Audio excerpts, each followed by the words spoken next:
아멘. 하나님 말씀은 로마서 3장 19절부터 26절까지 보겠습니다. 신약성경 243페이지입니다.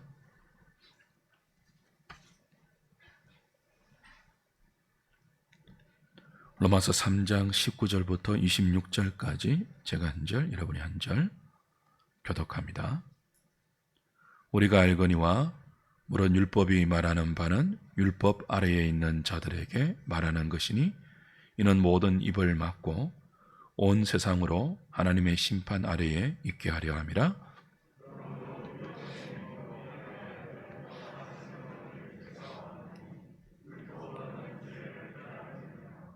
이제는 율법 외에 하나님의 한 의가 나타났으니 율법과 선지자들에게 증거를 받은 것이라.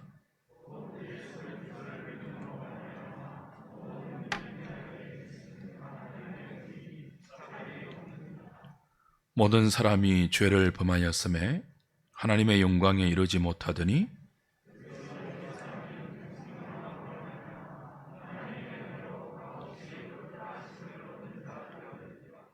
이 예수를 하나님이 그의 피로써 믿음으로 말미암는 화목 제물로 세우셨으니 이는 하나님께서 길이 참으시는 중에 전에 지은 죄를 간과하심으로 자기의 의로우심을 나타내려 하심이니 곧 이때에 자기의 의로우심을 나타내사 자기도 의로우시며 또한 예수 믿는 자를 의롭다 하려 하심이라. 아멘.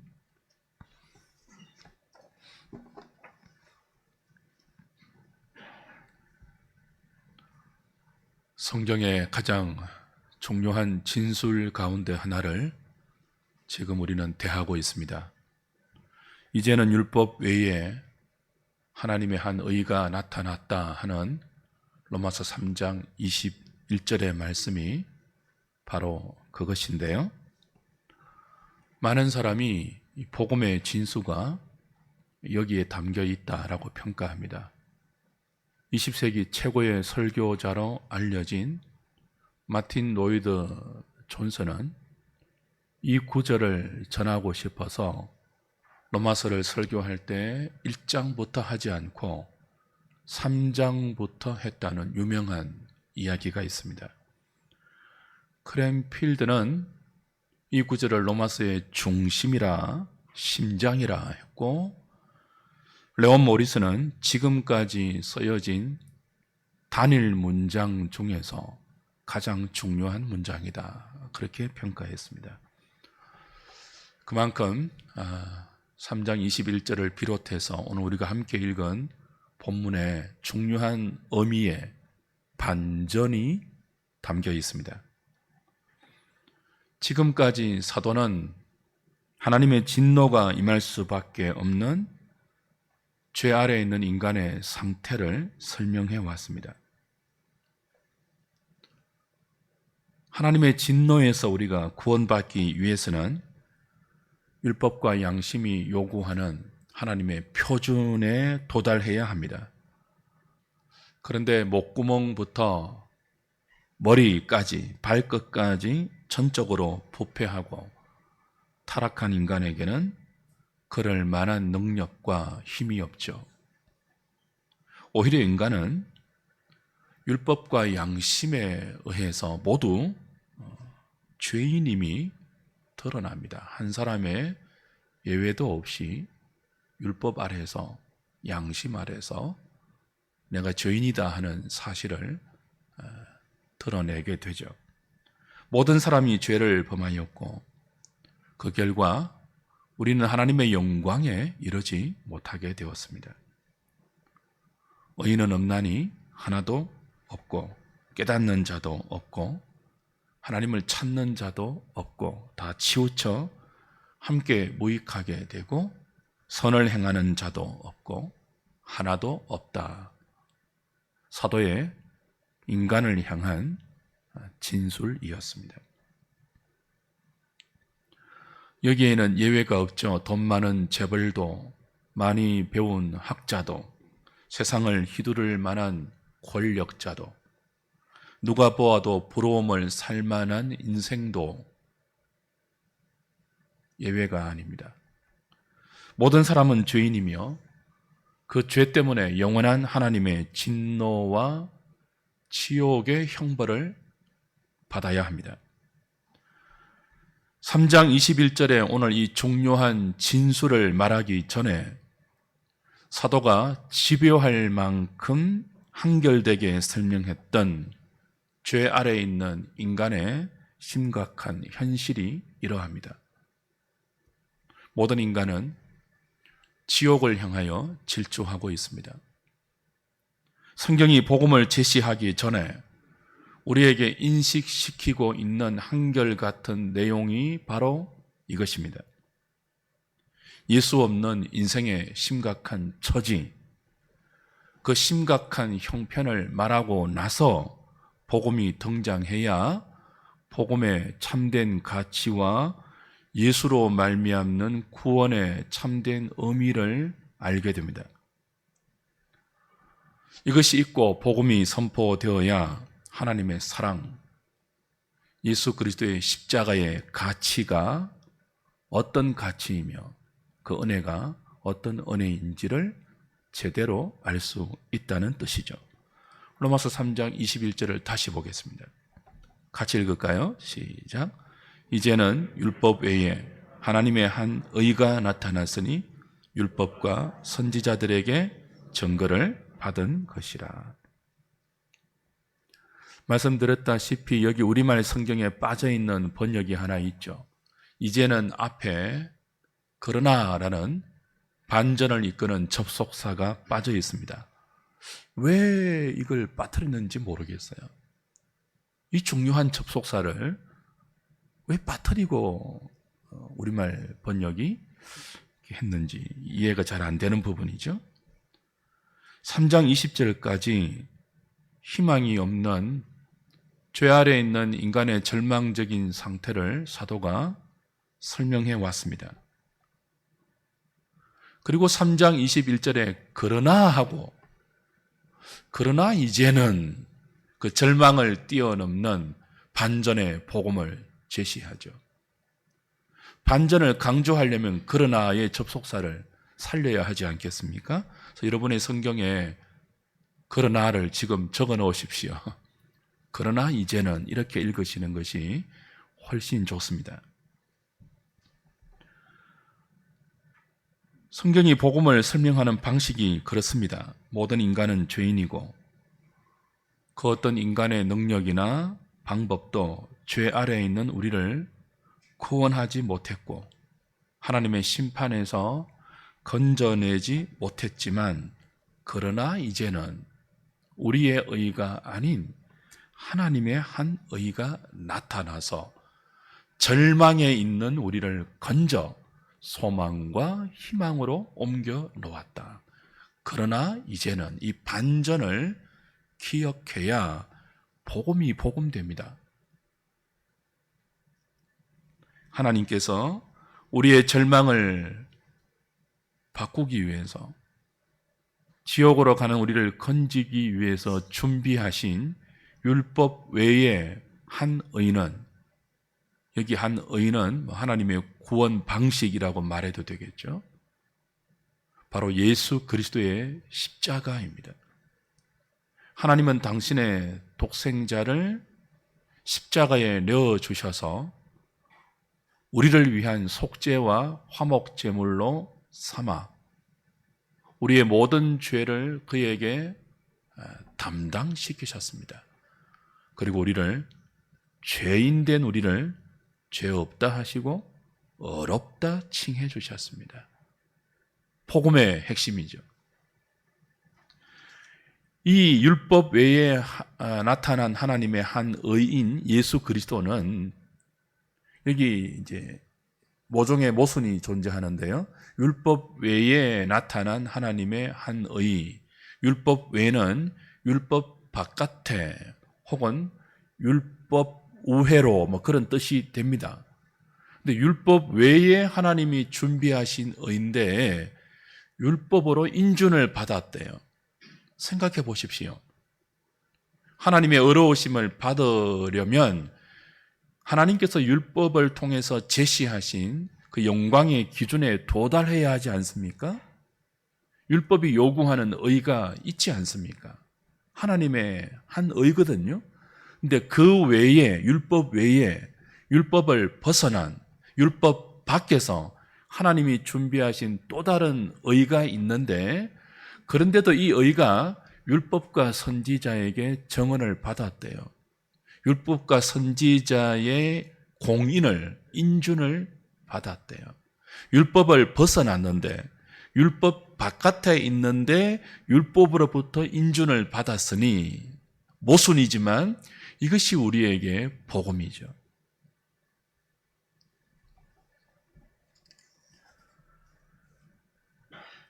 사도는 하나님이 율법 외에 마련해 주신 이 의를 받지 못한, 그러나 이전의 절망적인 상태, 그리고 예수 그리스도를 하나님의 의로 받은, 그러나 이후의 희망의 상태를 극적으로 대조하는 방식으로 복음을 설명합니다. 이것이 성경이 말하는 복음의 진수입니다. 무슨 말 하는지 지금 알아듣지 못하면 곤란합니다. 그러나 이전과 그러나 이후의 대조를 유념하시라는 뜻이에요.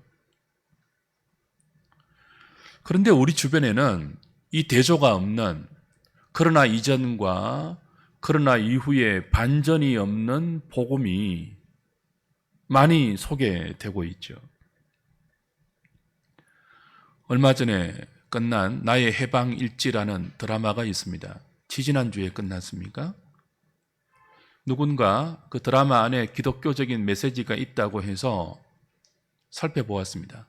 1화, 2화를 보다가, 넷플릭스로 보다가 시간이 너무 걸려서 유튜브를 찾아보니 요약본이 있더라고요.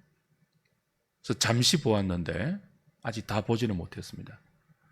근데 거기 중요한 미장센 하나가 등장합니다.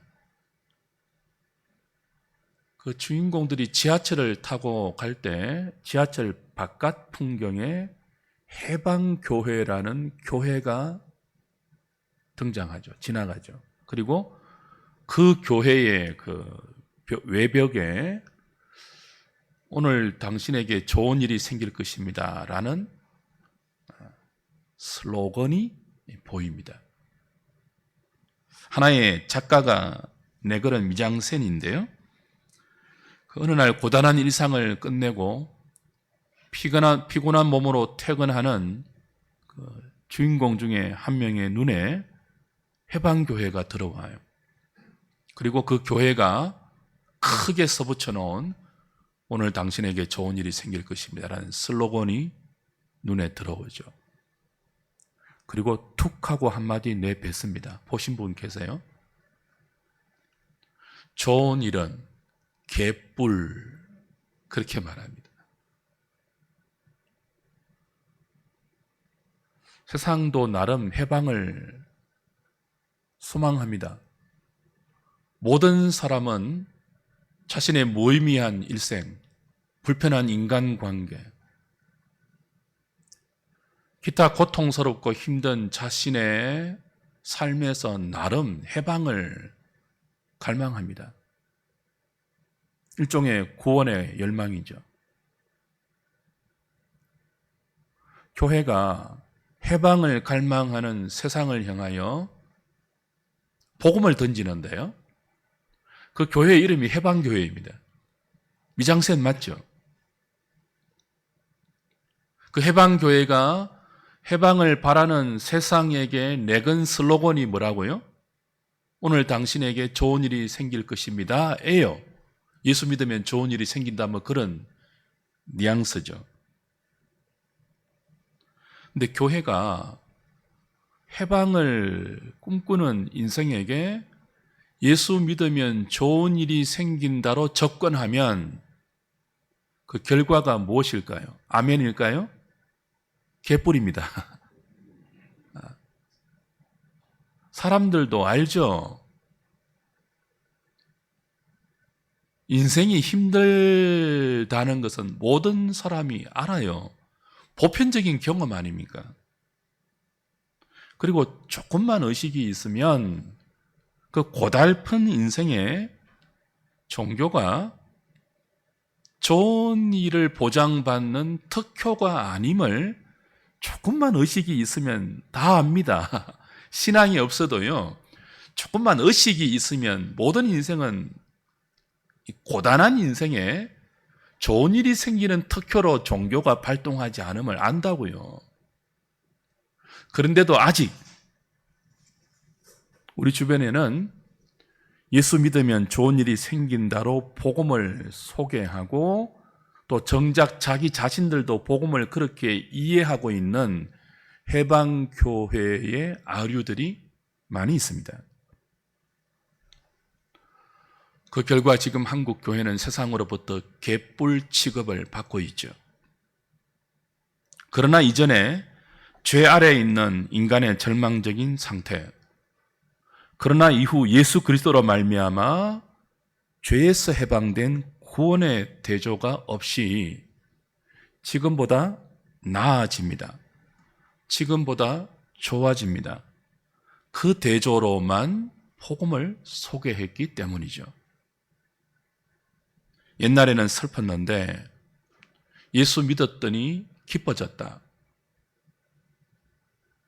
예전에는 어떤 약을 쓰고 어떤 병원을 다녀도 병이 낫지 않았는데 예수 믿고 기도했더니 병이 나았다. 예전에는 그렇게 몸부림쳐도 가난에서 벗어나지 못했는데 예수 믿었더니 잘 먹고 잘 살게 되었다. 교회가 이것밖에 세상을 향해서 할 말이 없다면 우리의 복음이 무슨 복음이겠습니까? 1970년대 이후 한국 교회를 휩쓸었던 번영 복음의 폐해가 이렇게 크고 심각합니다. 성경이 말하고 싶은 그러나 이전과 이후의 차이는 예수 믿으면 지금보다 더 편안해집니다. 지금보다 더 잘 살 수 있습니다. 지금보다 더 나아질 수 있습니다의 대조가 아니고요. 하나님 앞에서 예수 믿기 전과 예수 믿고 나서의 죄인과 의인이라는 상태의 변화와 그 상태가 우리에게 은혜로 초래하는 신분의 변화, 그리고 그 신분이 우리에게 궁극적으로 바꾸어 놓는 인생의 최종 목적과 방향과 갈 길과 추구와 가치관의 변화를 성경은 그러나 이전과 그러나 이후로 제시하고 있다고요. 그것 없이 이전보다 더 나은 삶은 성경이 강조하고 싶은 복음의 가치가 아닙니다. 물론 왜 예수 믿고 좋은 일이 안 생기겠습니까? 예수 믿으면 기쁨이 허락되죠. 예수 믿으면 평안이 찾아오죠. 그러나 그 기쁨과 평안의 원천이 무엇입니까? 예수로 말미암는 그러나 이전과 그러나 이후에 하나님과의 관계 아닙니까?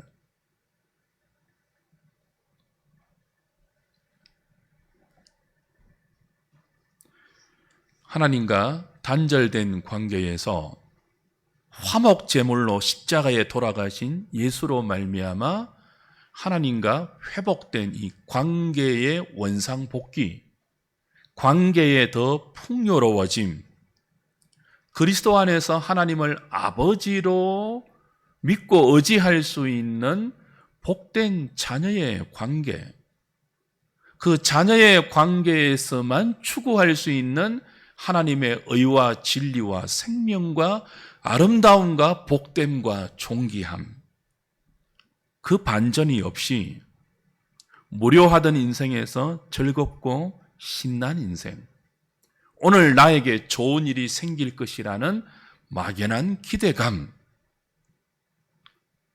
교회가 세상을 향하여서 복음을 그렇게 제시한다면 우리 스스로 교회의 본질적인 존재 이유인 죄를 이기는 힘, 죄를 극복할 수 있는 유일한 권세를 스스로 차버리고 우리 스스로 복음을 세속화시키는 것이죠. 한번 생각을 해보십시오. 그러나 이전에 절망적인 상태에서도 지옥을 향하여 질주하고 있으면서도 잘 먹고 잘 사는 사람 많이 있습니까? 없습니까? 많습니다. 예수 없이도 건강한 사람 많습니다. 복음을 몰라도 예수님을 나의 구주로 영접하지 않아도 건강한 사람, 권력과 유명한 사람, 인생을 나름 즐기고 복되게 사는 사람 많습니까? 적습니까? 많이 있습니다. 반대로 예수 믿는 사람 중에도 실패한 사람 있습니까? 없습니까? 있습니다. 예수 믿어도 병 걸리고 만성병으로 고통당하고 예수 믿어도 세상적인 시각으로 볼 때 불행한 사람들 많이 있습니다. 그분들에게는요, 예수가 오늘 좋은 일을 보장해 주는 구원자가 아니라 나를 죄에서 건져 하나님께로 인도한 그 소멸되지 않고 퇴색되지 않는 영원한 하늘의 소망을 확보해 주신 유일한 구원자로 받아들여지죠. 그저 좋은 일을 보장해 주는 그 정도의 진의가 아니죠.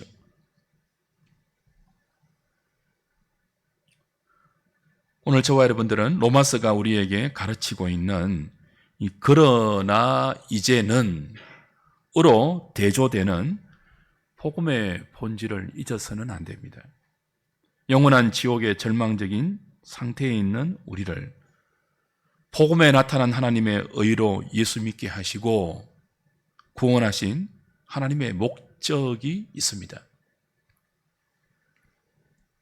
하나님께서 예수 그리스도를 통해서 그러나 이전의 상태를 그러나 이후로 바꾸어 놓은 이유는 그 은혜를 받은 저와 여러분을 통해서 하나님의 거룩하심, 하나님의 생명, 하나님의 진리, 하나님의 은혜를 흘려 보내기 위해서입니다.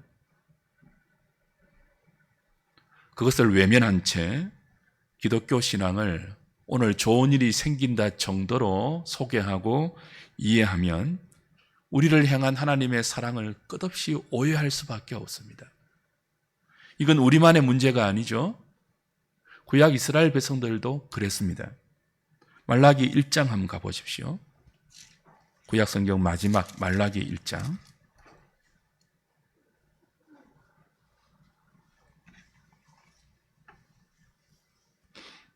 (1327페이지입니다) 구약 성경.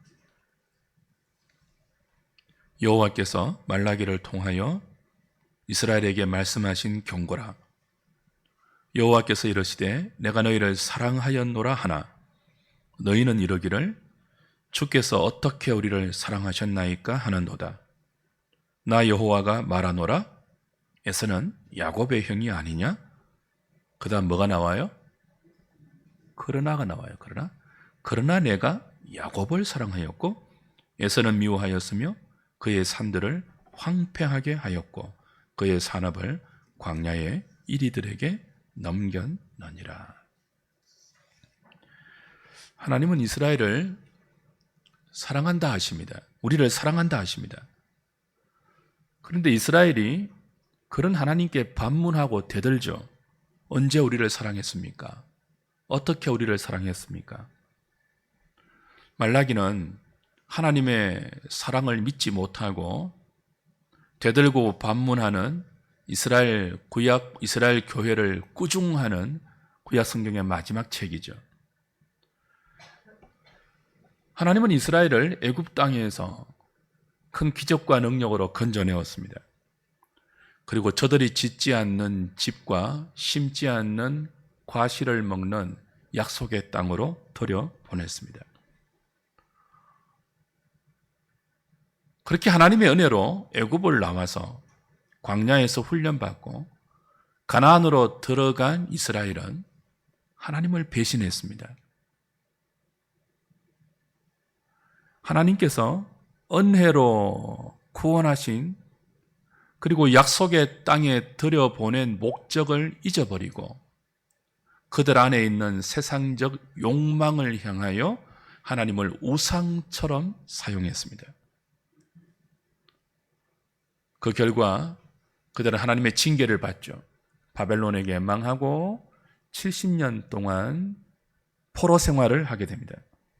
그 기간 동안 자기 말을 잊어버리고 바벨론의 말을 모국으로서는 치욕을 당합니다. 포로에서 돌아오고 나서도 기대했던 외적인 회복이 일어나지 않습니다. 그래서 그들은 하나님께 묻죠. 우리를 사랑하는 것 맞습니까, 하나님? 하나님이 뭐라고 답하십니까? 그러나로 답하세요. 내가 야곱을 사랑했다. 에서는 미워하고 야곱은 사랑했다. 이 하나님의 대답에 그러나의 반전이 들어있죠. 야곱은 에서의 동생입니다. 에서가 장자이고 야곱은 차자예요. 장자에게만 상속권이 있습니다. 구약이 말하는 상속권은 단지 한 가문의 재산의 승계 정도가 아니라 천국의 기업을 유업으로 받는 영적 상속권을 의미합니다. 하나님은 자격 없는 야곱에게, 에서에게 자격이 있는데 장자니까요. 자격 없는 야곱에게 이 장자의 명분을 허락하시고 천국의 상속권을 맡겨주셨습니다. 조건이 안 되죠, 야곱은. 장자가 아니지 않습니까? 자격이 없습니다. 그러나 야곱을 사랑했습니다. 여기 그러나가 등장합니다. 야곱은 하나님께서 허락하신 성령의 은혜, 영원한 진리와 생명과 하나님의 복을 받을 자격이나 조건이나 권리가 없습니다. 그러나 하나님이 그런 야곱을 사랑하셨습니다. 왜 하나님께서 야곱을 사랑했는지 우리는 이유를 모릅니다. 그는 그러나의 은혜를 입었을 뿐입니다. 그러나 우리는 알죠.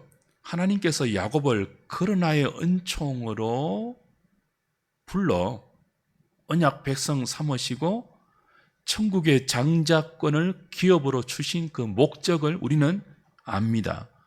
야곱을 통해서 이스라엘 12지파를 형성하고 그의 후손들이 만복의 근원이 되어 의와 진리와 거룩한 백성이 되기 위하여 그러나의 은총으로 야곱을 불렀습니다. 에서가 아니라 야곱을 불렀습니다. 그래서 환도뼈를 치시기까지 그를 간섭하셔서 야곱을 이스라엘로 바꾸어 놓았습니다. 지금 하나님이 우리를 언제 사랑했습니까? 우리를 사랑하셨다면 이렇게 하실 수 있습니까? 라고 하나님께 대들고 불평하는 이스라엘은 이 야곱의 후예입니다. 하나님의 사랑을 받을 자격이 없는 민족이죠. 이스라엘은 다른 민족과 비교해서 우월하거나 탁월하거나 도덕적으로 낮지 않습니다. 그러나 하나님은 야곱을 사랑하셨듯이 모든 열국 중에서 이스라엘을 사랑하셨습니다. 애굽에서 건져내셨습니다. 광야 시내산에서 훈련하셨고 언약을 주셨습니다. 자기 백성 삼았습니다. 약속의 땅에 들어가서 열방에 이 하나님의 은혜와 복과 진리와 의와 거룩함을 흘려보내는 제사장 나라로 삼았습니다. 그럴 자격이 없는 이스라엘입니다. 그러나의 은총을 주셔서 그렇게 사용하기를 원하셨습니다. 이스라엘이 이 하나님의 그러나의 은총을 발로 차버리고 그러나의 은총이 그들에게 요구하고 있는 거룩한 명예와 특권을 외면했죠. 오직 세상에서 더 잘되고 다른 나라보다 부강해지고 더 유명해지고 성공과 부를 꿈꾸면서 그러나의 은총으로 그들을 부르신 하나님의 부르심의 소망을 외면했습니다. 그러면서 그들을 징계하신 하나님의 사랑을 의심하고 불평하고 되들고 우리를 사랑하는 건 맞습니까? 우리를 사랑하신다면 어떻게 이럴 수 있습니까? 라는 이스라엘을 향하여서 구약성경 마지막 말라기는 그들을 꾸중하고 책망하죠. 말라기 전체는 구약 이스라엘을 향한 하나님의 신랄한 책망이 이어집니다. 너희가 전에는 나와 상관없었다. 죄 아래 있었고 밥 먹듯이 죄를 지으면서 나의 진노를 유발했고 지옥을 향하여 달려갔던 존재들이었다. 그러나 내가 너희들을 긍휼로 불렀고 이제 그 길에서 건져 나의 영광을 알려주었고 나의 생명을 부어주었고 너희들을 내 백성으로 삼아 너희들만이 살아낼 수 있는 나의 생명과 나의 진리와 나의 의로움을 너희들에게만 선물로 주었다. 너희들만 나를 찾아올 수 있고 너희들만 나를 부를 수 있고 너희들만 나를 만날 수 있고 너희들만 내게서 오는 생명과 진리와 의를 너희들의 소유로 누릴 수 있다. 너희들만 나와 관계가 회복되었다. 진노의 자녀에서 나의 백성이 되었다. 너희들을 통해서 세상은 내 사랑을 알아야 되고 너희들을 통해서 세상은 나의 은혜를 알아야 되고 너희들을 통해서 세상은 죄를 이기는 주의 백성의 거룩함을 보아야 한다. 그런데 왜 그 특권을 놓치고 있고 그 명예와 보상을 스스로 발로 차버리고 우상을 섬기는 이방과 똑같이 되었느냐? 하나님의 꾸중은 이렇게 이어집니다. 말라기 1장 10절 보십시오.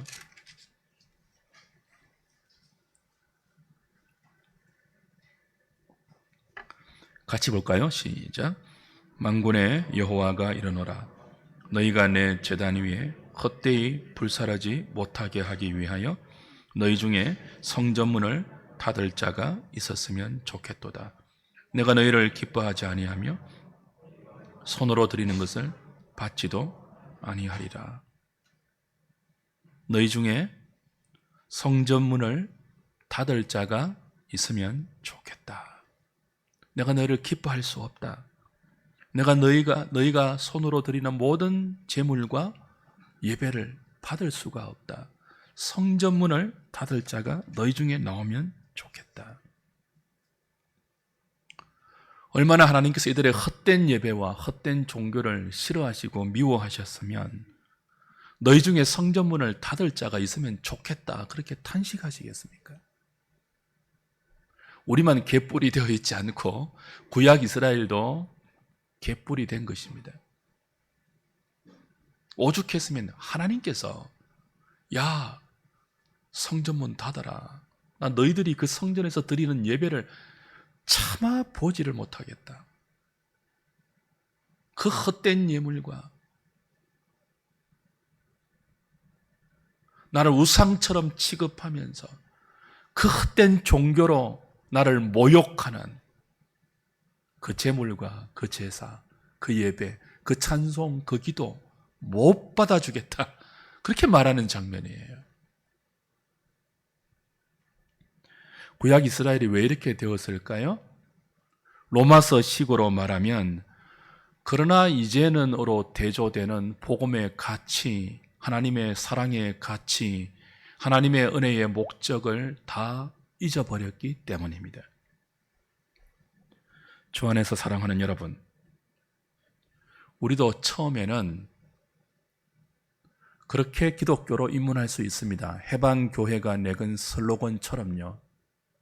예수 믿으면 오늘 나에게 좋은 일이 생길 것이라는 막연한 종교적인 기대, 그 피상적인 생각으로 기독교에 발을 디딜 수는 있습니다. 끝까지 그렇게 되면 안 되잖아요. 그것이 복음을 이해하는 우리의 유일한 이해이고, 세상 가운데 예수님을 그렇게 밖에는 설명할 수 없다면 안 되지 않겠습니까? 우리는 다 죄인들이었습니다.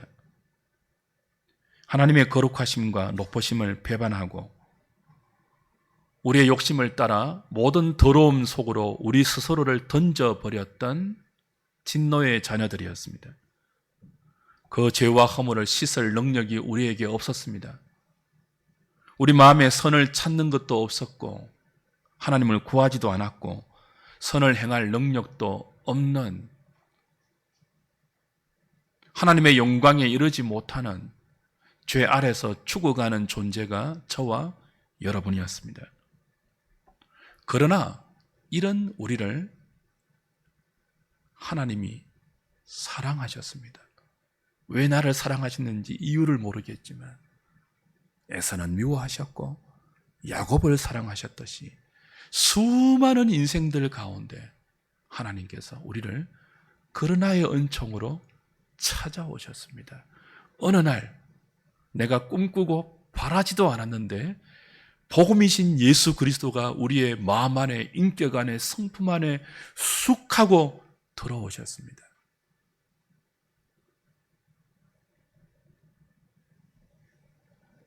하나님께서 어느 날 하나님의 아들을 우리에게 주셨습니다. 그의 아들을 내 대신 십자가에 달아 죽이시고 나를 살려 하나님의 자녀 삼아 주셨습니다. 썩고 더럽고 무가치한 것을 무지와 연약함과 미련함 속에서 쫓아가던 우리를 그러나의 사랑으로 불러 주셨습니다. 그 결과 이제 우리는 육신이 연약하여 할 수 없었던 말씀의 요구를 예수 그리스도가 주신 성령의 능력으로 한 걸음씩 내디딜 수 있게 되었습니다. 그러나 이전에는 생각도 하지 못했고 꿈도 꾸지 못했던 거룩과 영광과 생명을 그러나 이후로 우리의 일상으로 만들 수 있는 가장 큰 복을 받고 있습니다. 예수 믿고 어렵다함을 얻었고 하나님의 자녀가 되었습니다. 그러니 그 은혜가 우리를 이끌어가고 있는 의와 진리와 영광과 생명과 거룩함이라는 이 은혜의 방향과 목표와 내용을 다시 잘 확인하셔서 해방교회처럼 되지 않고 그러나 이전과 그러나 이후의 극적인 은혜의 반전을 복음의 가치로 가슴에 담아 우리의 손과 발과 눈과 몸으로 살아내는 복음의 사람들, 은혜의 사람들, 진리의 사람들 다 되시기를 우리 주님의 이름으로 축복합니다.